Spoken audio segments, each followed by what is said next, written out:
Warning: the following podcast contains graphic content that may be disturbing or triggering to some listeners. Discretion is advised.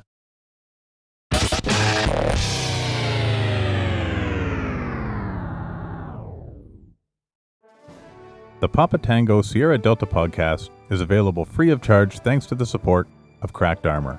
Their mission is to raise awareness for PTSD, TBI, and mental health to support those who struggle.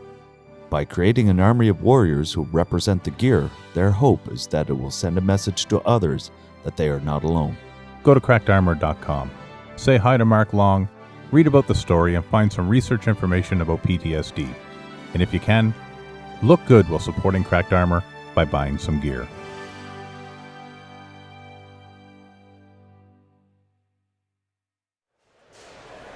(10-9). Did you say Papa Tango Sierra Delta? 10-4. There's so much left to do, so many things I wanna say, and I say, don't make the change. If it rains every single day, I'll fight to blow it all away.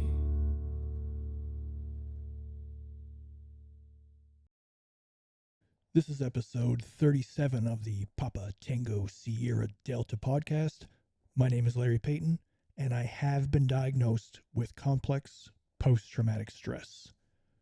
So I had an interesting revelation this week during my therapist session. I won't get into the details of it because really it doesn't matter. But the revelation is as follows. I apparently have some kind of, I don't even know how to describe it, issue, need, I don't know. But it's for suffering. That's right, I said suffering.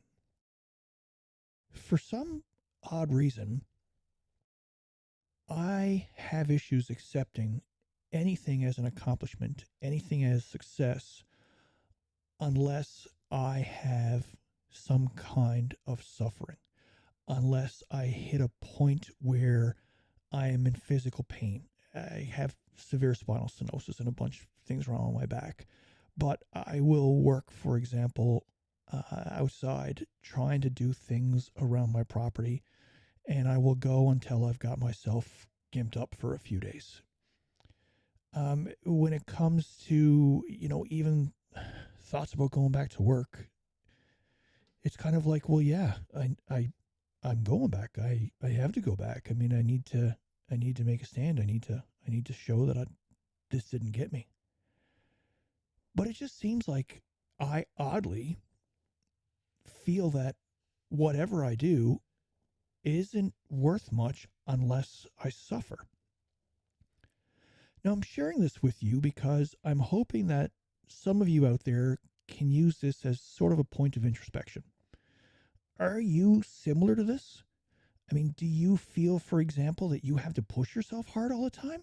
Do you feel that you have to always drive forward, that you have to keep going until someone or your body itself tells you to stop, tells you to shut it down, tells you that's it. We've hit the wall. We're done. We need a break. There really isn't a need for suffering. I don't understand why I seem to have to push myself to that point. I mean, I just sit here right now and it's just running through my mind. So if there's some kind of delays between my talking, I apologize. But the concept is actually just running through my mind. What is the issue with that? Why is it that I have not done my best unless I hit some kind of a pain? Now, I also get, the concept of no pain, no gain. So, you're working out, you're at the gym, you're running, you're cycling, you're whatever you're doing. And you need to push your body. You need to undergo some kind of physical pain. I get that. I understand that. If it's studies or if it's, I don't know, writing something for work, some kind of a document, or I don't know, whatever, going through depot, going through the police academy. Yeah, you're going to go through some pain. I mean, that time you get whacked by the OC spray in training. or when you get smacked with that taser. That's a lot of fun. So yeah, there's pain, and that pain is there, so there is gain. So you at least have credibility in terms of what OC spray can do, in terms of what the taser can do, in terms of how far you can go with completing a document, in terms of how far you can go in physical training. But it's something else when you feel the need to actually create that same kind of pain to make almost any gain. It's odd. And this just has come to my attention. I mean, here I am. I'm 50 years old, and I'm now a few days thinking about this and going, Jesus, I make myself suffer. I'm the one that does it. I'm the one. It's me. I'm hammering myself. I have huge expectations and everything. I'm the one. I'll beat the shit out of myself more than anyone can ever hurt me. And I mean that in terms of physically, and I mean it in terms of mentally, self-esteem. There's really not much of anything you can say that I haven't already hammered myself with. Don't get me wrong. Don't feel the need to say it. Hold it back. Hold it. But I'm the one that's creating this. No one is demanding this of me. No one is requiring this of me. And so I just put this to you to ponder this week. You know, we talk a lot about people who seem to struggle with post-traumatic stress are ones who are high flyers, super high work ethic, very motivated, very driven. But are we the ones that are doing that to us? And have we put ourselves, or at least even contributed to where we are now, or somewhat facilitated our diagnosis? And again, it's not all your fault, but I mean, suffering. It's like we are the ones that are doing this to ourselves. We are the ones that have been pushing ourselves all the time. And I do believe when it comes to the diagnosis, a lot of times we are the ones that will not allow ourselves to heal, to feel happiness again. Because as soon as we get those even little senses, at least I do, flood my mind again with bad memories. Well, I did. I'm definitely getting a lot better at that. And I'm definitely getting a lot better at, well, not needing to suffer. However, I do know I still do it. And, you know, as Sean Taylor said a few episodes ago, when you name it, that's when I'm now able to kick its ass. I like that Sean said that. And so it's kind of the same thing with this. I didn't know what the hell was going on inside of me. I didn't know what was causing this, but all of a sudden it's this realization that I need to suffer. I do not. And now I can kick its ass. Right, Sean? Fuck yeah. On this episode, I've got Patty Smith. She's on Instagram known as Chick Vet. She is awesome. Period. The end. That's it. It's not up for any discussion. She's freaking awesome. The interview was conducted a while ago. It was done back in April of this year, 2023. I held it off. Well, you're going to hear throughout the interview probably why I held it off and held it back. She's going through quite a difficult time and had just received a really scary health diagnosis when this interview was being recorded. However, if you stick around, I don't know, there might be an update at the end. Let's take a quick break. Hey everyone, thanks for tuning into the podcast. If you have experience with post-traumatic stress and would like to join me for an episode, please reach out to me. You can contact me via direct message on Instagram, PTSD_podcast, or you can send me an email at Papa Tango Sierra Delta Podcast @gmail.com. Cheers.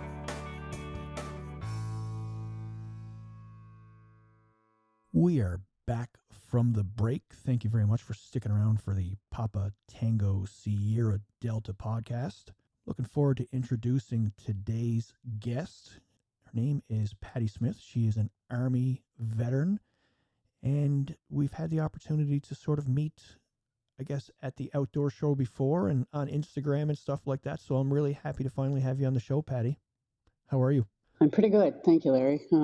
Yeah, it was it was rough trying to connect. My scatterbrained, I ended up at the exhibition center a week early. Oh, Got to look really? at motorcycle. I'm looking for you guys going, well, I'm in the wrong spot. Okay. So persistent I am. I found you, and I adore the shirt. So I love it. I'm sporting this bright pink everywhere, by the way. Yeah, so people who can't see us right now, it just so happened, and this is hilarious, that we are sporting the same Cracked Armor shirt in pink. And this was not planned. It totally looks like it was planned. We know it's not planned because you've got your hair done that color and I don't. Right. Yeah, I went all in. See, yeah. There you go. Patty, introduce yourself and take us on your journey.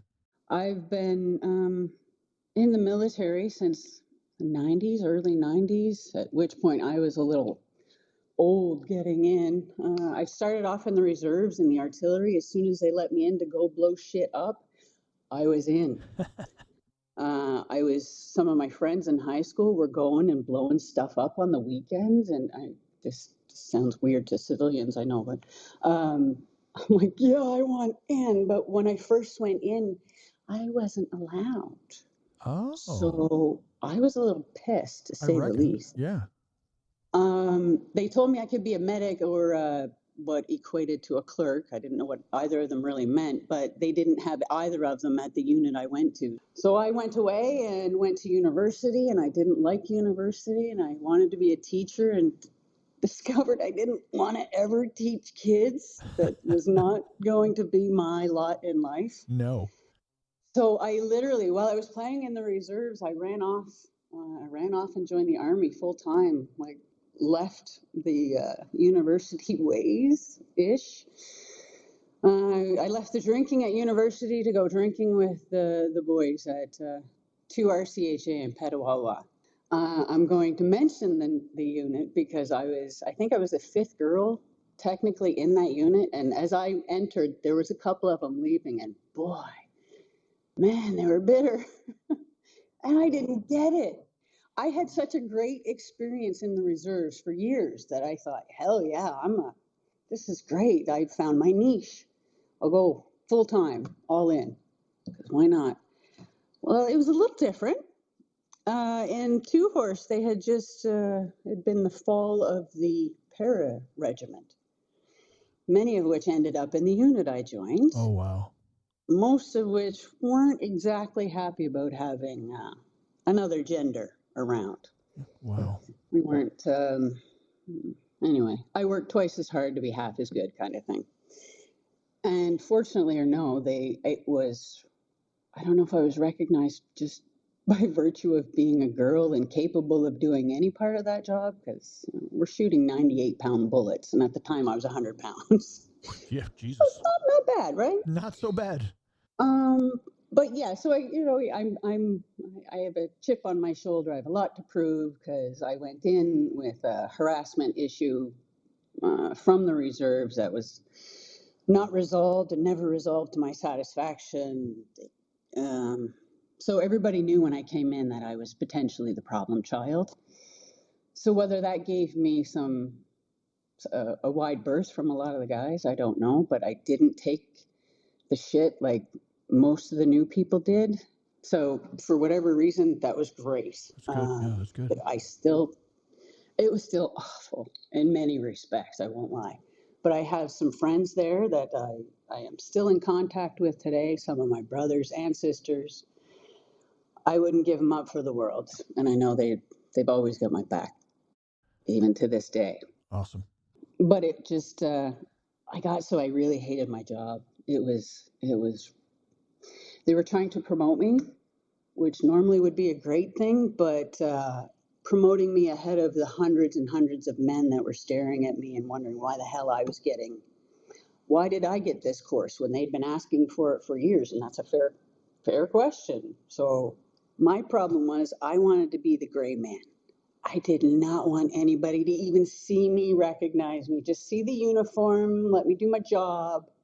But that was not ever going to be my fate by virtue of gender alone at that point.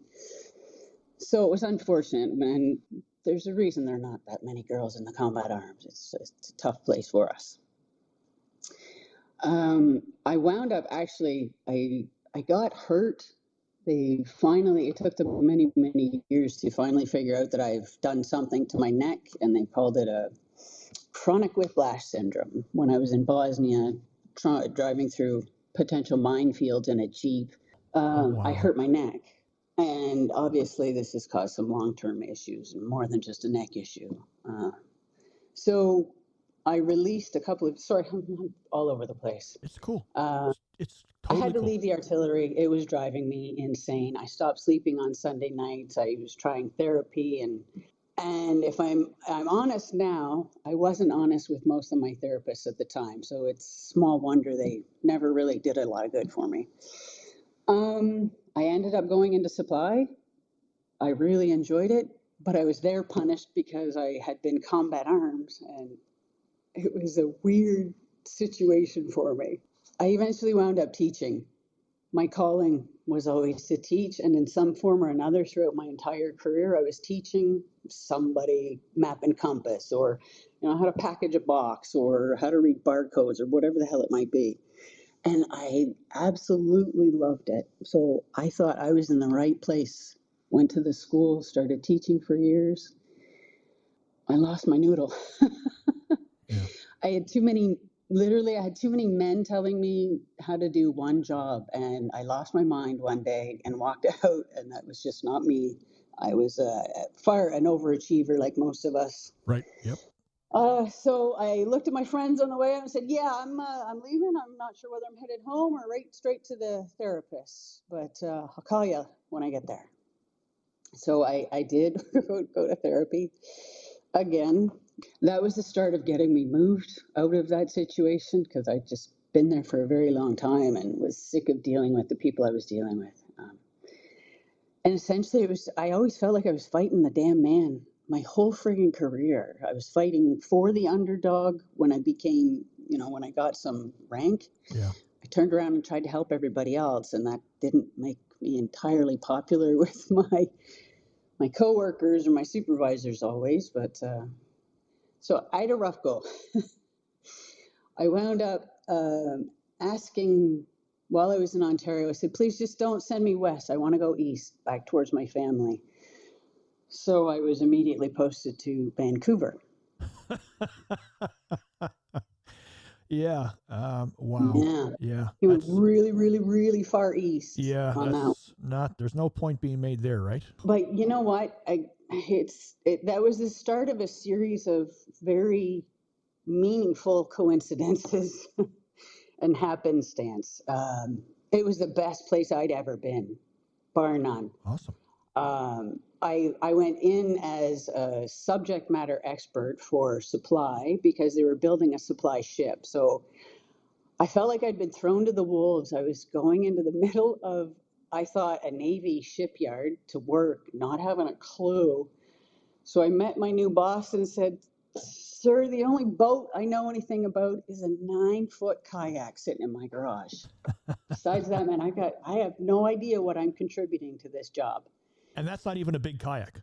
Oh, that's a little one. That's a little one. Yeah. Oh, I learned so much about the Navy so quickly. And I was terrified going into it. I thought, this is going to be an absolute shit show, because Army mentality. Okay, I got to learn to be soft and talk nice to the Navy guys. And I got to get smacked verbally for this one later. But they were the best crew I had ever worked with. They far outranked me, most of them, but they were absolutely stellar people to work for. I was literally given free rein. They said, "Here, this is sort of your parameters. See what you can do." So half of my job when I got there, I spoke to the chief and said, what do I, like, literally, I don't have a computer. I barely have a phone. I don't have a computer, so I don't have phone numbers to call. What do I do?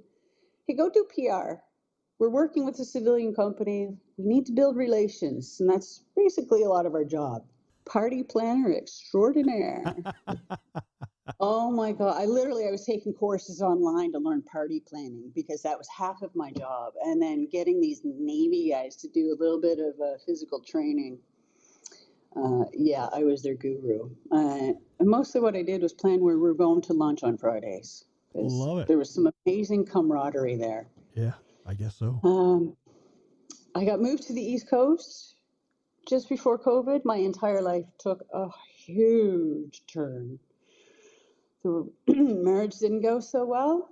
The job was ending. I was having nasty flashbacks to because this was actually I was working at the same spot I had left originally, like 30 years ago. Wow.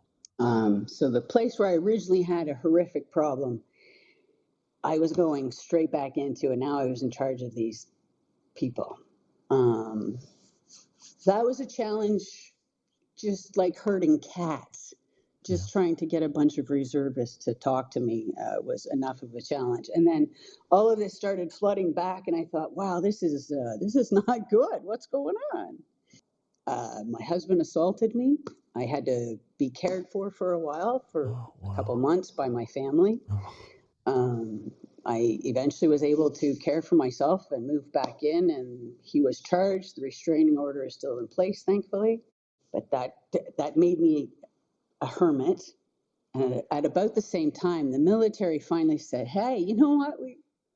You know, yeah, you maybe have a problem. How about you come in for an assessment?" But I'd already, I was leaving, actually. I was just like a week before my retirement of almost 30 years. And I have to write this down because I never remember what they tell me I have. So I'm not technically, this is where my imposter syndrome I keep talking about comes okay. in. I don't technically have PTSD. Right. I have OSI and SRD. What is SRD? People don't know what the hell Yeah. PTSD is. They don't understand that. This is other specified trauma. Oh, I spelled it wrong. I got it wrong. OST and SRD. SRD. Yeah. Other specified trauma and stressor related disorders. There's a mouthful, and nobody knows what it means except that I ran into literally some weird shit when I was in Bosnia, and it's caused me long term damage. Disorders. God damn, I hate that word. Yeah. Did I ever mention that? I hate being told, "Hey, you have a disorder." No, I think the people that don't have a problem with what we've seen are the ones that have disorders. I'm sorry, but I felt bad for people with PTSD for so long in my career. And initially, like everybody else, I thought it was a hoax, somebody trying to get out of work. And well, shit, now I just get extra work. Okay, good for you. You get some time off. And I was one of those people because I was well conditioned by the Army. I finally started actually seeing, I had friends killing themselves. And I'm like, well, this clearly is real. And this was, 20 some years ago. I've completely lost my train of thought there. It's okay. So, I mean, what we were talking about when we go back to the disorders, I Right. certainly am not qualified. It's just, I mean, if you want to call shit poop, that's fine, but it's still shit, right? Like, I don't know. I'm like, Yeah. I'm a little lost as to that. To me, sounds like what makes up PTSD. I mean, it's traumatic experience. In Bosnia, obviously, you went through some traumatic experiences. Indeed. My issue is that, or sorry, my lack of issue is that I sleep well. Okay. And because I don't generally, since I left the artillery, I don't have sleep issues. So that was one of the disqualifiers. So now I don't have PTSD. And I mean, it took them a year after my release to come back to me and go, "Oh yeah, by the way, your medical release and your this issue, but I don't have medical benefits, and nobody in the system that is supposed to tell me what to do with this can tell me what to do with this." So Yeah. I don't know. It seems like you kind of got fucked over a bit. I mean, for me, it just seems because Yeah. you're actually, so it's like you are honest about the fact that you still are able to sleep, which is a fantastic thing. And so instead of going, Blessed. that's great, you have that under control. You still are struggling with post-traumatic stress because of A, B, C, and D. Okay, you sleep good. But I again, Patty, don't personally understand that. I'm a train wreck because of all the shit that I've seen for 20 odd years, but I sleep. So no, man, you don't got the PTSD. I'm like, I sleep is one small part of it. And it's such a small part of it. It's all the other shit that's the reality of it. So, I mean, that's my 2 cents. I'm not fucking diagnosed, but I'm diagnosed. I'm sorry. I'm not, I'm no professional, but yeah, this seems. I don't know. Perhaps Yeah. like in the military, we have different pots of money for different things. I'm going to assume that because I don't technically have a PTSD label, I have a different label. There's probably a different pot of money for Veterans Affairs funding. Who friggin' knows what the rush? I don't know. Who I'm knows? not a doctor. No. I just play one on TV. Sorry, half of my lines are like old movie lines or ads, and I don't realize that until people tell me about it. What? There is nothing wrong with that. There's nothing wrong with that. So you come back from Bosnia. How long were you in Bosnia? I was there for what did they call it at the time? Not a SAV. It was a shortened visit. It was 6 weeks in country because we were, I went with our commanding officer and all the bigwigs of, our units in Canada, went into Bosnia and coordinated an international shoot amongst the Brits, the Dutch, and I can't remember what other flags were flying there. I have pictures of it, but so we literally were a show of force driving around Bosnia for weeks on end, and my job was to drive an Altus, which is it's got less armor than the Jeep Wrangler I drive now, I'll tell you that. Wow. So before we go into country, part of the briefing is, and by the way, there are about 500,000 unknown landmines. We know they're there. Yep. We just don't know where. We've lost the maps. So, don't go anywhere off road. But, okay, so here's your job. You're driving around the officer who's looking for spots to park a monster amount of heavy weapons. So we need big open fields. So I'm trucking through farmers' fields. Jesus. And honestly, one of the worst things that happened was I actually ran over a dog, and that did me in. So come back again. I hit a dog in the middle of a fucking field. You hit a dog. Okay. We had a delay there in what you were saying, Patty. We just like a Wi-Fi issue. Oh, sorry. Yeah. No. So you came through and you were driving through a field and then you hit a dog. Yeah, in this open field, there are all these dogs come charging out, and there was an officer, and I'm sure this is why I hate the man to this day. He ordered me to just keep going. I'm my heart can't take hurting animals, and I felt it underneath my foot, and I couldn't freeze because I had to keep driving. But I'm looking, and I see him going in my rear view. It's big field. It was nice and soft. I keep telling myself he was okay. But yeah, it was rough. And then I go back to our camp. There's a dog. Yay! There's a puppy there. He's unfortunately he's a bomb dog. He's a recent replacement for the British gentleman that was his handler. Oh wow. Dogs are a big thing for me. Yep, I know that. Take your time. You know what we're going to do right now, Patty? Actually, we'll just take a quick break. Let's give yourself a second. We're going to take a quick break here. When we come back, we're going to continue on with Patty's story. This episode of the Papa Tango Sierra Delta podcast is brought to you thanks to the support and financial sponsorship of Cracked Armor. Go to crackedarmor.com, read the story, buy the gear, wear it, to send a message to others who are struggling that they're not alone. Also, check out Willow Tree Farm, care of Jason Subkowicz, another member who is struggling with PTSD and who frequently updates his Instagram to share his story. You can follow him at jason.subkowicz. That's jason.subkowicz. Sierra Oscar Bravo Kilo Oscar Whiskey India Charlie Zulu. We are back from the break with Patty Smith, retired from the Canadian Armed Forces, served time in the Army. And was it fair to say that you were in the Navy at that point, or were you still considered Army when you were in Vancouver? No, I was the token Army person Oh, with the Navy people. Yeah, so it was really confusing to a lot of the civilians that were working in that company. They're like, "Why are you dressed differently than everybody else?" So if I wanted to mess with them, I just go, "Yeah, well, friggin' girl," or I'm like, "Oh, Army, they don't like us," or I'd give them some weird excuse, and their jaws would drop. And I'm like, "Oh, sorry, no, just kidding, I'm kidding." I worked for the Army, they worked for the Navy, and then that led to the question, how come you're working on a ship construction? Excellent question, my friend. You go ask the Army. It makes all kinds of Army sense. right. Yeah. But I Interesting. absolutely loved it. They That's were awesome, fun. yeah. They were a great bunch.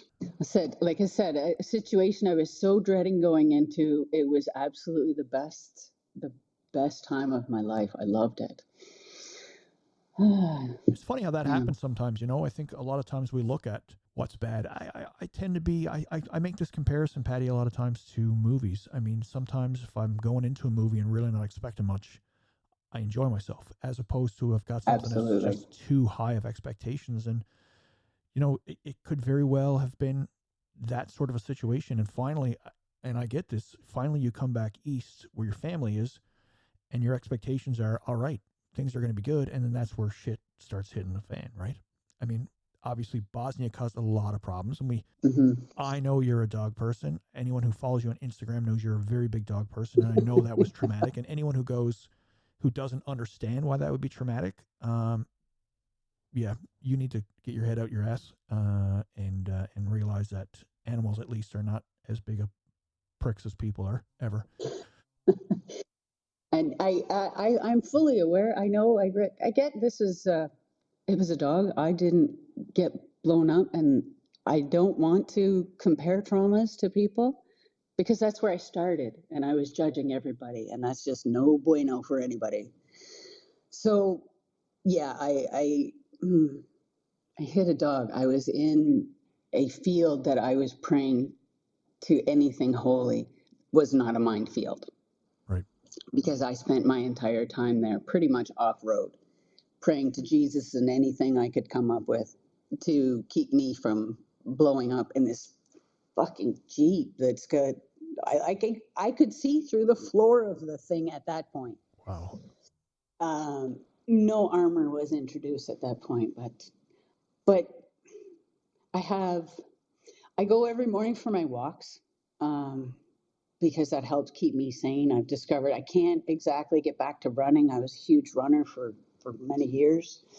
I will eventually get there, but for now I walk my dog and I try to get my head straight every day.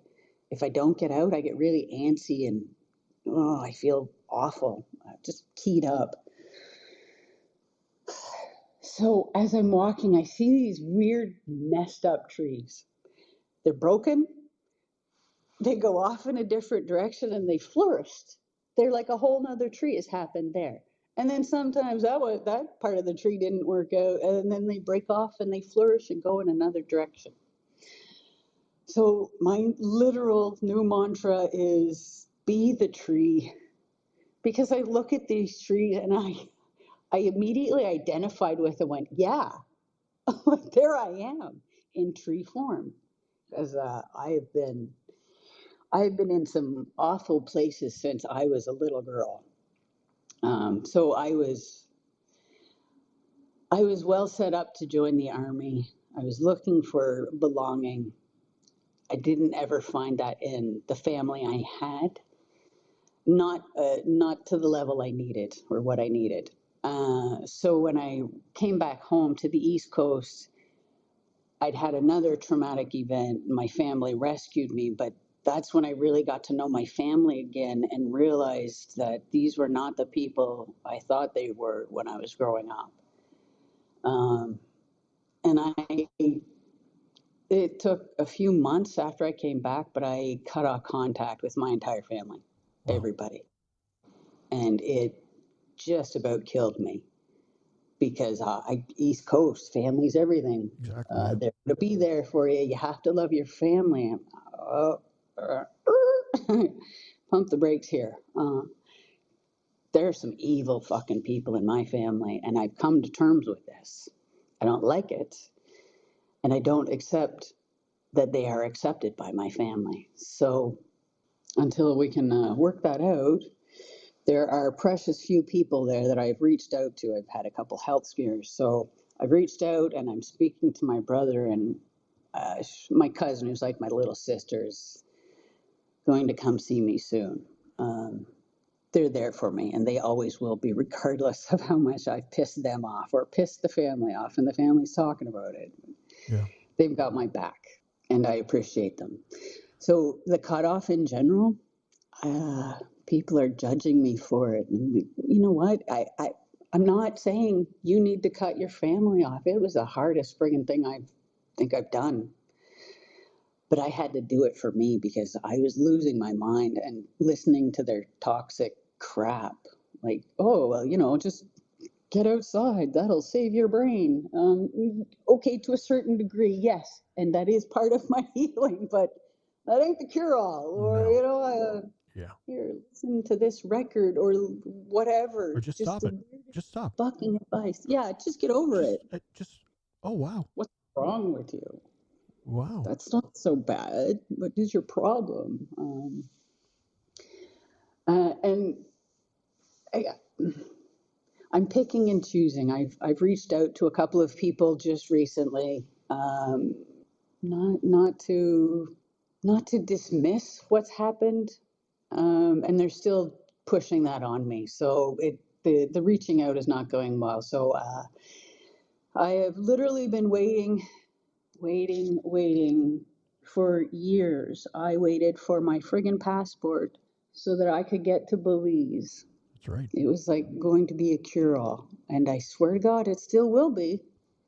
But life just keeps pushing this friggin' move for me. Right. So, like we discussed, things are happening. Go with it. See what happens. My entire life has been like on pause for a couple of years now to get healed, to get rid of this husband, and now to get healed again. It's like a comedy of errors. I can't get out of the country. So something is saying, stay here. So I will stay here. I said, I have health issues right now, so I'm going to stick around for a while and follow up healthcare. Unknown right now. So I've literally just got to go with the flow. And that is so hard for somebody who's been so keyed up and highly achiever. I used to get written up on my yearly write-up saying, you know what, you need to stop making others look bad. You're doing too much. You need to dial it back a little. I'm like, oh my God, this is the standard we've come to. Okay. It's true, right? It was, and that is the point at which I left where I was teaching. So I'm all jumbled again, but it's okay. I'm So getting we talked bound. about, yeah, that's great. We talked about Belize, and you Yeah, recently went to Belize. I did. Which is cool because my podcast got a download in Belize. I wonder who that was. It was great. Honest to God, I was listening to you in the airport and on the plane on the way there too. I kind of binged it for a while there. I'm like, Jesus, these people all make sense. Right. I'm like, but what the hell would I have to talk about? I'm like, these people are all doing fabulous things. They've started these programs. They've started these initiatives. I'm like, well, okay, hang on. Growing up and getting into the job I get into, there weren't a lot of me. Hell no. There's not a lot of me out there talking about what I'm talking about. Just, you know what? I don't have great days every day. Today, I told you when we started, this has been a horrible morning. And getting out of my head and talking to other people helps me too. Good. A lot. Good. And I think it was Jason's podcast was talking about how he was scared about public speaking and was going to do it anyway. And maybe I've got the wrong speaker, but No. I thought, oh my God, that was my biggest fear when I was in school. Just shook like a leaf having to go do those stupid speeches in front of the class. So when I went, actually, it was probably about the last 15 years of my career. Every year for Veterans Remembrance Day, they had Veterans Week, and they would put a call out, and any veteran that wanted to go speak to schools or different groups or youth groups or Cub Scouts could go out and give a speech. Mortally afraid, and did it every fucking year. And I turned just as red as a beet, and I hate it. That part embarrasses me. That I still turn red. But I'm up there. I know what I'm talking about. Most of the time, it's just me yammering on about me. So I'm a subject matter expert, but it terrifies me. So honestly, when I heard that podcast, I thought, yeah, you know what? That's got to be part of what I do at some point, is just start talking to people. So I think that was the day I sent you a message and went, yeah, okay, let's do this. Yep, that's right. Regardless of who knows what the heck I might come out with on the day. And I still don't. I'm going to review this in my head and have no clue what I talked about most of the time, likely. But The fucking things that I don't want to remember. Oh, I remember that shit just great. clear as a fucking bell, right? Right. Yep. Thank you very much. That stuff's right there. Perfect. The stuff that I want to remember, not so good. Not so good. I've in therapy. I'll openly talk about. I have one of the most amazing therapists right now. She is literally, between her and my dog, they have saved me. I scared myself. I threw something one day. My wedding photo, I threw across the room and it shattered. And as it was shattering, my dog walked around the corner and my heart sunk. I thought, oh my God, he's going to get hit with some form of shrapnel. And I cleaned it up and called and got help that day. Awesome. This shit is weird. Patty's not right. So the dog saved me. My therapist, she's done enormous things for me in treating my not PTSD. We've gone through my entire life. I said it's been rather disappointing, in large part. Parts of it, not disappointing. That's a terrible word. Not what I expected, for sure. Yeah. And I said, I've gone with the plot twists, and wherever the army told me to go, I'm gone. I'm there. I'm doing what I'm told. I'm a good little robot. What I'm learning now is I don't need to be.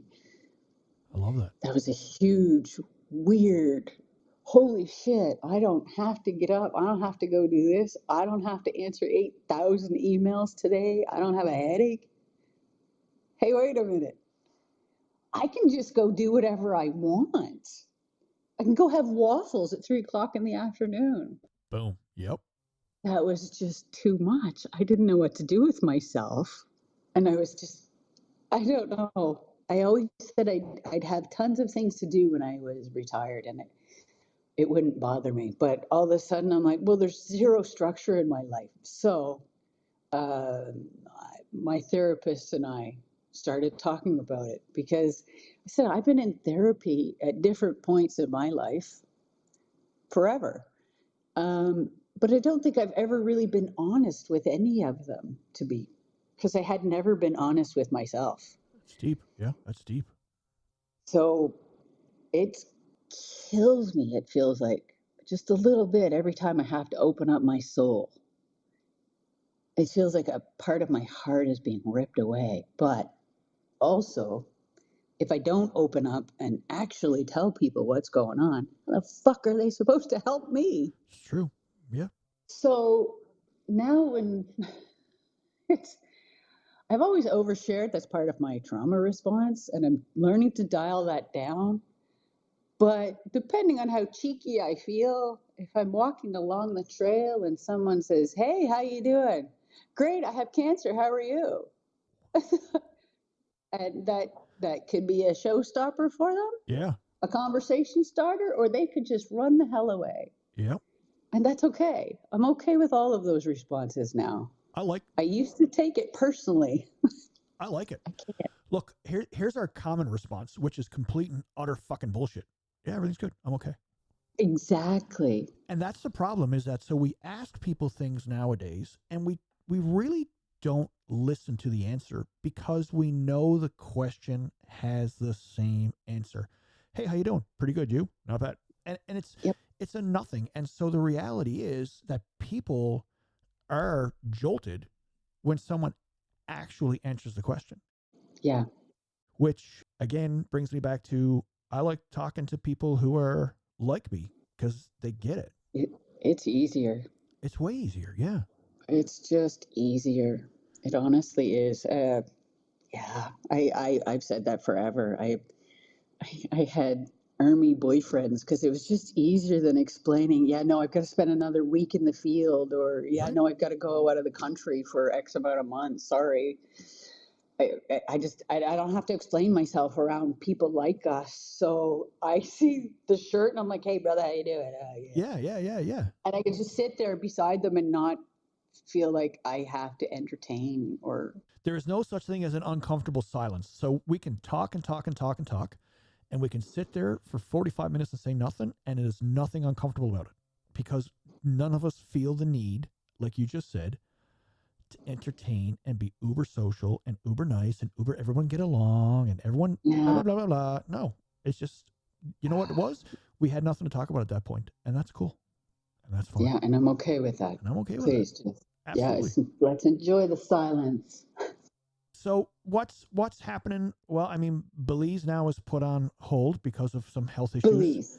Yeah, so we'll wait out for Belize. That's still the ultimate goal, and ultimately my intent is I want a place for people like us or who've experienced similar, just somewhere for them to go and be. I don't have any clear picture right now whether it's going to be a yoga retreat. I have a singing bowl affliction now, or you know what? Or maybe it's just a place somewhere quiet where you can sit. Or I will send you on adventure after adventure if you just want to keep your brain engaged. I want to be somewhere warm because I'm old and a lot of time in the army is killing my body. Yep. So somewhere a lot less damp than here would be great. And I want a beach. I want to go snorkeling, scuba diving. I was always very at home near, under, and in the water. So scuba dive, my lazy ass dog will wait on the beach for me. We'll go back, have some mojitos, said entertain, whether we've got guests or. I've always wanted to help people. I've always wanted to help the underdog, part of our nature, I think, or to give back. And I met a lot of people when I was in Belize that are doing exactly that. A lot of them are retired and all they've got is time. So they give back to they're less, they're poorer communities than what we see around here. I just want to be tropical. I want to go somewhere warm. And it's a lot more off the grid than you're not plugged into technology all the time. Right, And I'm right. a big fan of that. And Yep. and honestly, I laughed and joked with a lot of girlfriends. Like this will be my second divorce. A lot of people in the military divorced, or Or please, you yep, guys know, absolutely, yep. yeah. So I'd always joked and said we were going to go be Golden Girls somewhere. So I started hearing about Belize, and honestly, the major attraction was it's tropical. They speak English because they were only a new country in like 1962 or something. Until then, they were a British colony. They're just uber friendly. It weirded me out that they were so super friendly. I had to ask people, like, is this an act? What's going on? Because I mean, even the little kids going to school where we're kind of like, hi, just trying to talk and say hi. Saying obviously I'm a tourist. It was just really, it was a community feel, and I really dig it. And I'm missing that. I've isolated myself out here on the coast. I have a stunning view. I shouldn't complain. And my therapist says the word shouldn't be in my fucking vocabulary I anymore. like that. Yep. So I like that. regardless of where I'm looking at, whether I'm happy or not, is in my head. My location change was predicated on the fact that I'm trying to get away from an abusive husband and a crazy fucking family. Less chance of running into anybody I know in Belize. Yep. So nobody wants to come to Halifax. It's not exactly a destination. Some people do. It's great. I love the place. I love the city. Don't get me wrong. A lot more people were keen when I said, hey, if I got a spot in Belize, would you come visit? Fuck yeah. All kinds of friends come out of the Yeah. woodwork. I'm like, hell yeah. Yeah. Yeah, that's when I started following you. I'm just joking. Right? I'm like, come on. Who doesn't want to go to Belize? I've already done the recce, folks. I know where I'm headed. So it's just a matter of time. Damn. Got a great realtor. He's from Edmonton. He and his wife wow. are from Edmonton. They have contacts because it's Belize time. It's a lot of the thinking is like an island time. It's not an island, but they're on island time. Yep. So getting things pushed through government and whatnot, they've got people for that. Thank God. Wow. Because that is no longer my forte. You don't pay me anymore to wait in lineups for hours on end in the Army. I'm not doing it. Yep. There you go. That's absolutely. So I said, no exact plan. Everything is written in jello at this point, but by God, I'll get there. And I'll let everybody know when I do and along the way. Because there are people out there like me that need fucking help and they just need somebody that they resonate with. That they're like, yeah, shit, I heard part of that. That's part of me. I've heard that. Yep. You're right. I've heard that from every one of your guests. And a lot of them I thought, what on earth am I going to have in common with these people? There's a lot. It's wild, isn't There's it? an awful lot. It's wild. Yeah. It's like a recognizing of souls. That sounds really hippie, and I'm really not a hippie type person, but that's what it feels like to me. Like I feel like I get you. Yeah, I like that. There's a lot going on, and I'm sure it was. I went on my merry way through 29 years in the military without ever really having PTSD until the very end. I mean, there were bouts of, and there were problems and issues left over, but never really diagnosed, admitted to, looked at, or looked at by me until the very end. I just always felt bad for people with PTSD. I thought, wow, that's got to be a shitty way to live. Like, there's something that happened to them, they can't deal with it, and that's got to be bad. And then it started occurring to me as I talked about this to people. I'm like, wow, oh my God, I have a lifetime of PTSD that I never had words for it. There wasn't a label. There wasn't PTSD until relatively recently. And even then it was an Army thing. So, if you're in combat, then yeah, it was accepted that you had PTSD. But I was a kid with it. And I recognize that now. And I keep a picture of the little girl in front of me here because she's wounded. Good for you. So now I take great care to look after her every day.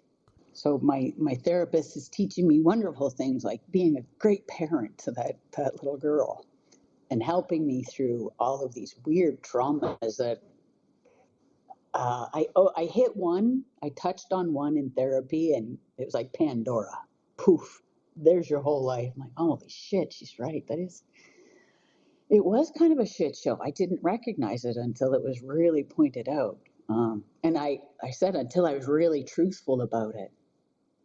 So this is where I still have issues with people not being exactly honest with me. I do not deal well with that. So if you please tell me you're having a shit day, don't tell me you're fine. Yeah, there you go. I would rather hear honestly how you feel. If I ask, it's because I actually want to know. Yeah, I'm with you. I don't want to hear, yeah, I'm good, see you later. I lived that for far too long. I am endeavoring to be authentic. And these are terms I've learned in therapy. I want to be me, God damn it. Yeah, and accept the fact that there's nothing wrong with you. As much as, yes, Patty, you're injured. Yeah, You are I injured. have problems. But so does everybody. And the thing is, Yeah. is that you've identified, you're accepting, you're working through, you know what the issues are. As time goes on, you start figuring out what your triggers are. And the reason you figure them out, at least for me, is because I experienced something and fucking melt down and go, oh, okay, well, that's a problem for me now. I guess I don't like airports. All right, cool, right? Right? It's like, oh, okay, well, fuck, I didn't mind airports before, but now I fucking hate them. Yeah. But you learn these things through experience. And so, yeah, a big part of that is actually being cool with yourself, because I think for a long time, we're not. And No. yeah, I've done nothing but wear masks my entire life. yeah, I have been who I was supposed to be or who I was expected to be. And when I went into this role, I had this mask. And I went into that role, I had that mask. And I was the army person, or I was the teacher, or I was this, or I was the wife, or I was the daughter, or I was whatever. And literally until my retirement and months of working with my therapist, she said, well, who are you? I drew a blank. right, I yeah, had no idea. yep, So this is my life now. I'm trying to figure out who the hell I am. And boundaries were something were completely foreign. So all of this I'm learning. I mean, it's obvious. I've heard it. I've said it to people. I've counseled people on this throughout my entire military career, and I can't do it for myself. It took this therapist to point it all out to me, and thank God she said it, or she's given me this book, or I don't know, maybe finally ready to hear and get healed. Thank God something. The mask is off. All that to say, I'm done with being what everybody expects or wants, or now it's what Patty wants. And I don't like referring to myself in the third person, but I'm gonna fix me. If you don't fucking like it, off you go. yeah. Thanks for coming out. You don't have to be my story or part of my story anymore. Thanks. Bye. No, I love it. Listen, the mask is absolutely, and you know what? I mean, I think that you have really fucking hit something on the head here that's going to resonate the shit out of people, because maybe you have just identified why it is that people like us can actually see each other, because we're all, for the first time, not wearing masks that everyone else is. And it's so fucking obvious when you're sitting at that booth, that Cracked Armor booth, and you see people walk by. I mean, I mentioned this on another podcast, that there were police officers that I knew that walked by and just looked and kept walking. Then it's like, Exactly. you just don't, like, you don't, I mean, we're not selling Cracked Armor for syphilis. Like, you can, you know what I mean? Like, why are you walking by so fast? Like, what's going on? And it's because either there's a fear that PTSD is airborne and you can catch it, or they're not ready yet to deal with their shit. I heard that, and I burst out laughing because I thought, yeah, that's exactly it. They do not want to look behind the mask at this point, and I get it. I get it, boys and girls. Right. I was a long time behind that bucket thing. Yep. And honestly, this is why this logo on this t-shirt, the Cracked Armor, resonated immediately with my soul, because my therapist told me I needed to get rid of the armor. She said, my first meeting, she said, you are armored up, and you have been armored up since you were a child. And it makes sense, but it's okay. You can let that go. And I near lost my mind. I don't do well with people being kind to me. It just weirds me out. I can't take it. And at this point now, because I've committed to being more authentic, I will burst out into tears if you're nice to me. Because I'm like, oh, sorry. Thanks. I appreciate your help. Yeah. I'm still adjusting to being a whole human, a healed human. So when I left as I left the military, there are a series of events that happen and meetings and interviews, and it's just never ending, it felt like. But there was, I don't know, it was months later, I got a phone call out of the blue saying, hey, you were signed up for this course. Do you still want it? I'm like, sure. They told me it was at a resort. You go to a resort for a week? I'm like, hell yeah, sure, sign me up.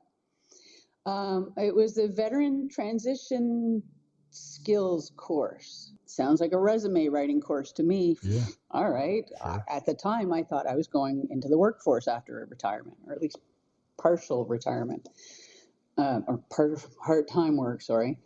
But the day before I went, the nurse called to discuss, any sort of medications I was on, and it got heavy all of a sudden. I'm like, what the fuck did I sign up for? Yeah. So the next morning, I've got somebody in dog sitting, looking after the place. I got my suitcase, and I am fucking mortally afraid because, I didn't mention for the past 3 years, I can't hardly leave my house. I shake violently and blah, blah, blah. It's a whole thing. I have to calm myself to try and get to an appointment. So I am now expected to leave for a week. I literally drove past the resort and went, can I do this? Yeah, I think I can. I went in, and it was one of the best decisions I'd made. It was a horrible course. It was so hard. Not that it was a bad course. Please, whoever is listening and wants to go, please do so. But I went into a group, I honestly can't remember now. It was about 10 women. And first off, not good with a bunch of chicks. Don't know what to do with that.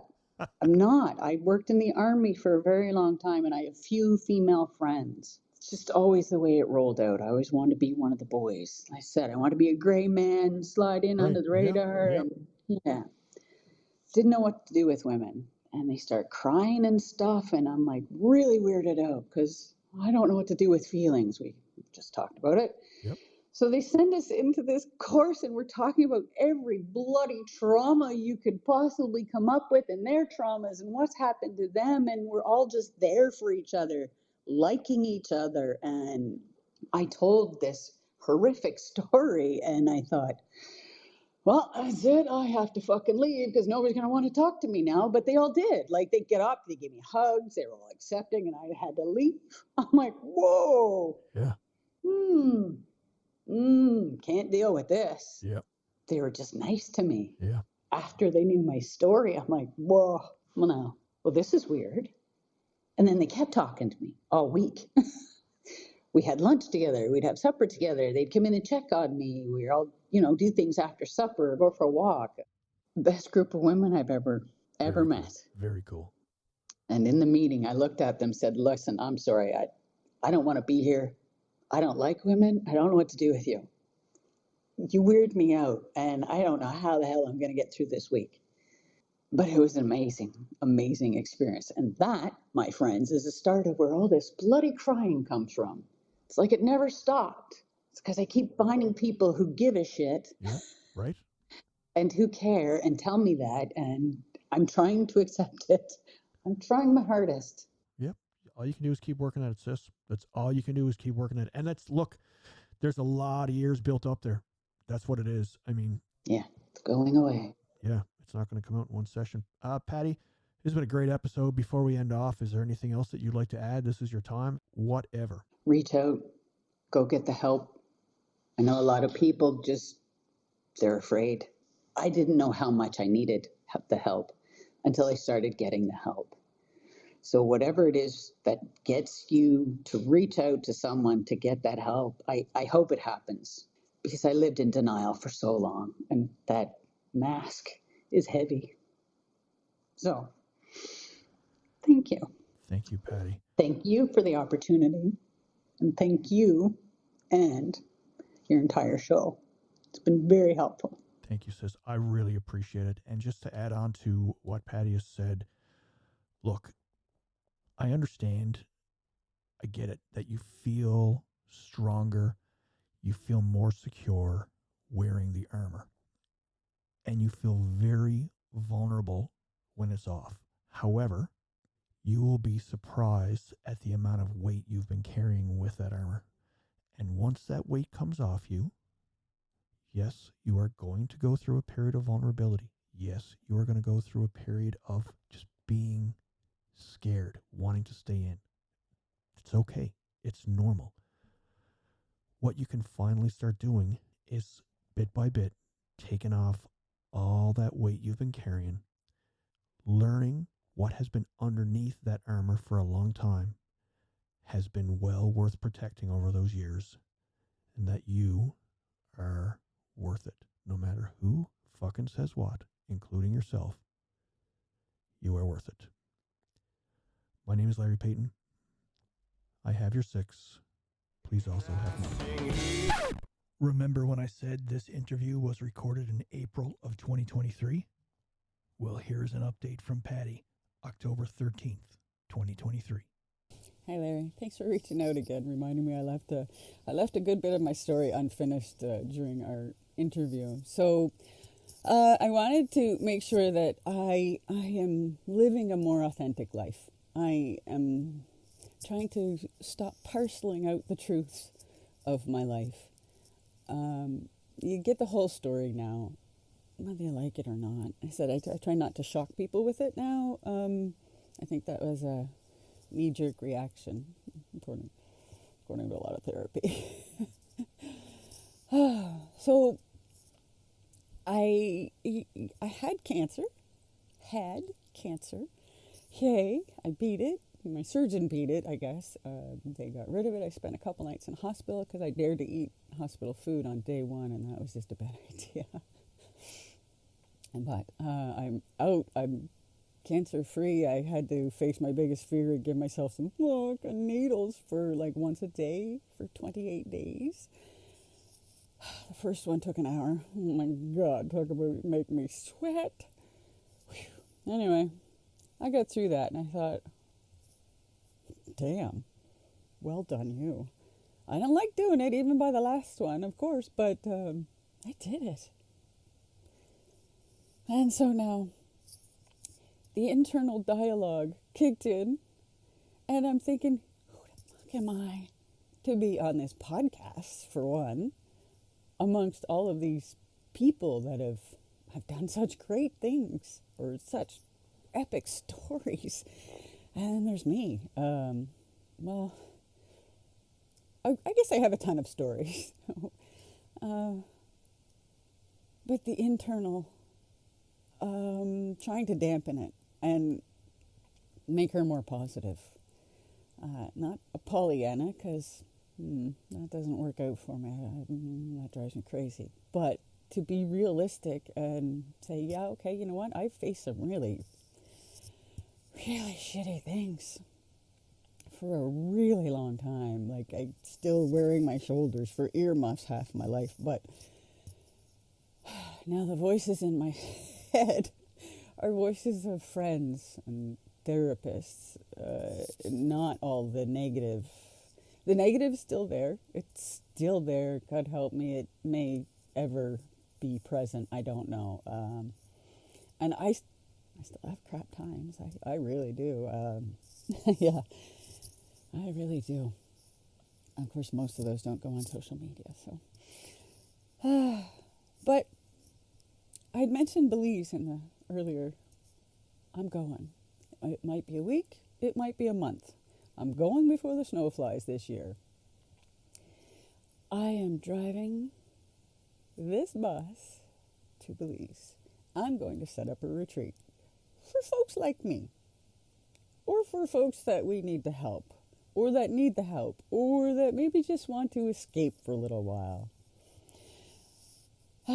So thank you to all your guests who've been inspirational. I've met a few, definitely inspired, and great people.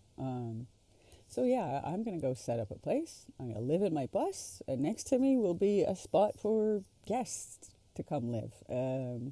I'll share the adventures of Belize. We can, just decompress. You can sit and read a book, or, we can go on adventures. That'll kind of be up to you. And perhaps one day the dream is that this morphs into kind of a full-blown retreat. I can perhaps bring in therapists. We do, what do they call it? Different sessions of people coming in to be helped. That's the goal. That's the dream. Wait for it. Chick vet over. Don't go away. There's so much left to do, so many things I wanna say, and I sing. Don't make the change. If it rains every single day, I'll fight to blow it all away.